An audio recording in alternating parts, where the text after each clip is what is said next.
Everyone, so we're at the factory and we are rolling some steel. This is going to be used on the underwater room.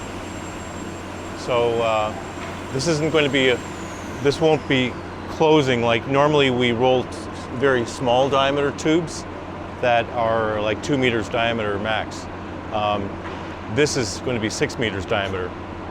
So here we're just measuring it to the right. We're trying to get it so it's pretty close, and that's the guide that we have to make sure we're getting to the right angle. And then we program it to make sure we're making any course corrections on the rolling machine.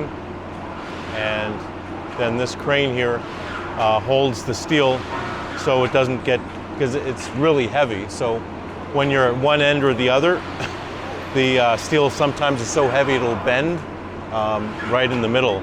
So that's not good. So we use this to support it. Because right now in the middle, it's supported pretty well. But when you're at the very end, this other end will just hang all the way down. So give you a view of what the rolled pieces look like over here. You can see we've already rolled 3 of these. I'm not sure how many we need to roll to make a complete circle, but that's a lot of it. So it's looking pretty good.